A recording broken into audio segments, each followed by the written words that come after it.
আমি যে তার কি ছিলাম, সবাই দোয়া করবেন দাদার জন্য।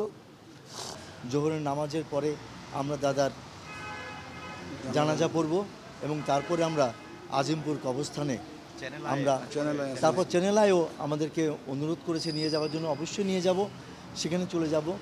তবে একটু বলি যে প্রবীর মিত্র তাকে কিভাবে আমরা দাফন করব আজিমপুরে।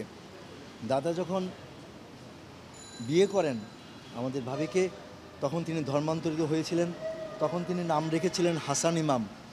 তো সব কিছুর মধ্যেই সেই হাসান ইমাম নামটা আছে, কিন্তু সেটা তো আর আমাদের বাংলার দর্শকরা জানে না যে উনি ইসলাম ধর্ম গ্রহণ করেছিলেন এবং ইসলাম ধর্মেই উনি দীক্ষিত হয়েছিলেন। কিন্তু শুধু অভিনয় করার জন্য উনি প্রবীর মিত্র নামটাকেই রেখেছিলেন, কিন্তু সেটা শুধুমাত্র নামে রয়ে গেছে প্রবীর মিত্র। কিন্তু আসলে তিনি আপাদমস্তক একজন হাসান ইমাম নাম ধারণ করেই ইসলাম ধর্মে দীক্ষিত হয়ে ইসলামের মধ্যেই উনি বিচরণ করেছেন। তাই আমরা সব কিছু শেষ করে আমরা আজিমপুরেই দাদাকে আমরা সমাধিস্থ করব, আমরা দাফন করব। এই হচ্ছে আমার জানা মতে এই পর্যন্ত শেষ বর্ণনা করলাম।